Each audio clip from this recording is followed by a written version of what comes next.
Au Mali, plus de 1000 balles de coton d'une valeur de 250 millions ont été détruites dans un incident survenu en fin de semaine dernière dans la cour de la compagnie malienne pour le développement des textiles à Bamako. À l'issue de la visite lundi du ministre de l'Agriculture, des recommandations ont été formulées pour renforcer la sécurité du site. Selon une décision du gouverneur de la région de Ménaka en date du 10 mars, les salaires de 144 enseignants en abandon de poste seront suspendus à compter du 1er avril 2025. Par ailleurs, le directeur de l'Académie d'enseignement de Kidal a, dans un communiqué, invité le personnel enseignant de sa circonscription en abandon de poste à prendre toutes les dispositions nécessaires pour rejoindre leur poste au plus tard le jeudi 27 mars prochain. Le Mali a réceptionné mardi 11 mars près d'1 million de doses du tout premier vaccin contre le paludisme destiné aux enfants âgés de 5 à 36 mois. L'introduction du dit vaccin débutera en avril prochain. Après un sit-in devant les banques pour protester contre l'arrestation de 2 agents d'Ecobank suite à une plainte de la Société Énergie du Mali et des MSA, dans une affaire de messages SWIFT garantie, le syndicat des banques envisage d'autres actions pour gain de cause.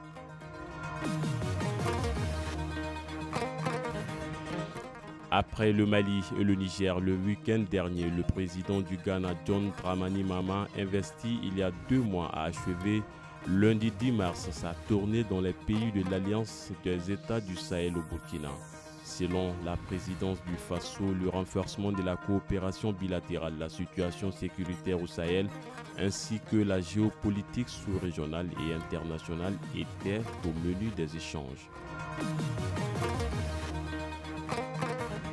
Selon un arrêté conjoint en date du 10 mars signé par le ministre de l'Enseignement de base et celui de l'Enseignement secondaire, il est institué une coiffure uniforme pour tous les apprenants, filles et garçons. L'arrêté précise que cette coiffure uniforme est faite d'une coupe de cheveux à ras, simple et sans embellissement ni fantaisie quelconque.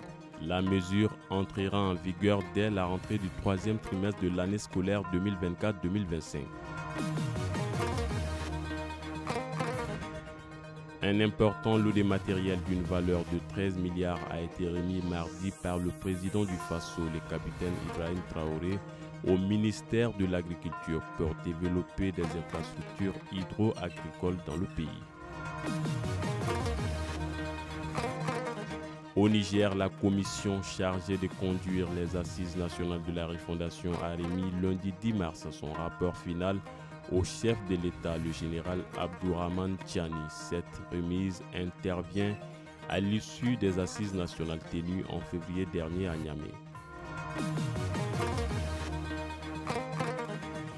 En visite de travail au Niger depuis le 11 mars, le directeur général de l'Agence internationale de l'énergie atomique et le ministre nigérien de l'Environnement ont signé jeudi 13 mars 2025 un accord de partenariat portant sur modernisation des infrastructures et la formation des cadres pour le contrôle de la qualité et de la pollution des eaux.